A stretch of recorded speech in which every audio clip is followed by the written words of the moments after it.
부부가 인연수도 있고 가정에 불삿바람이라는 게 쳐버리면 아무리 어떤 이유를 불문하고 이혼을 하게 되더라고요.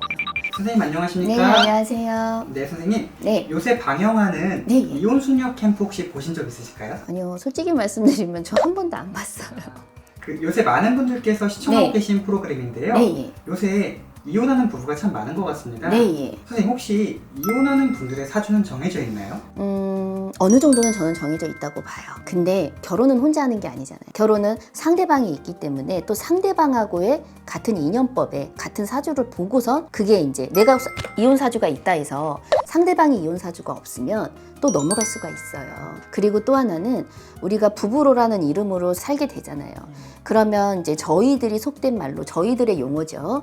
불삿바람이라고 그래요. 가정에 불삿바람이 일어났다 하는 그 시기가 있어요.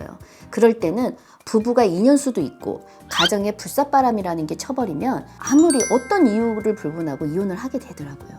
그런 흐름이나 내가 타고난 기운은 갖고 있습니다. 상대방은 그런 운을 갖고 있고 네. 다른 상대방은 갖고 있지 않다고 하더라도 네. 이혼할 수가 있는 건가요? 만일에 나는 갖고는 있지만 상대방이 갖고 있지를 않아요. 근데 둘이 합의가 괜찮아. 그런다 그러면 그런 고비수는 들어올 수 있지만 무난하게 넘어갈 수가 있어요. 그렇지만 나는 갖고 있고 이 사람은 갖고 있지 않아. 그런데 거기에 가정의 불삿바람이라고 해서 가정이 흔들리는 걸 말하는 거예요. 어떤 그런 흐름을 타버리면 이혼이라는 수순을 밟게 되더라고요. 우리가 삶을 살면서 선택도 하고 또 어떤 기로에 서 있을 때 이거는 저희 인간의 어떤 선택이잖아요.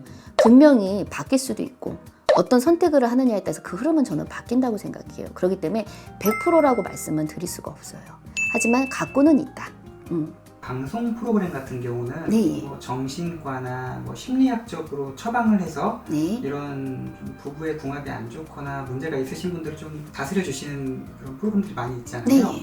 무속적으로는 어떤 처방을 할 수가 있는 건가요? 저는 제 직업을 가지고 말씀을 드리는 게 요즘은 시대가 많이 바뀌었잖아요. 상담을 해주고 그거랑 똑같다고 생각을 해요. 근데 무속에서 할 수 있는 행위를 만일에 말씀을 드린다 그러면 저희가 인연을 붙여주는 인연법을 가능한 뭐 굿이 있다든가 어떤 비방이 있다든가 뭐 그런 걸로는 해드릴 수 있겠죠. 근데 그거는 우리 일적으로 가능한 거고 그냥 상담을 받으러 오셔서 너무 힘이 듭니다. 이혼하고 싶어요. 못 살겠어요. 라고 해서 상담을 받으러 오신 분들한테는 저희도 또한 똑같이 들어주고 상담해 드려서 깨져야 되는 부부를 많이 붙여도 드려요. 그렇기 때문에 무조건 오셨다고 해서 너네는 인연수가 있으니까 무조건 구술해서 인연을 붙여줄게. 이거는 바로 하지 않으세요. 그럼 모든 선생님들이 다 마찬가지일 거예요.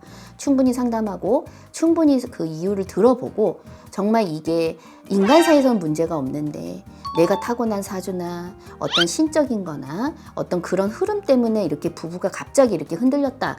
그런다 그러면은 어떤 인연법을 붙여주는 일을 한다거나 아니면 어떤 부적이나 비방을 써서 합의를 붙여주는 건 할 수 있지만 그게 아니라 충분히 인간 사이에서 해결할 수 있는 일들은 저희도 똑같이 충분히 상담으로 해결을 하게끔 도와드려요.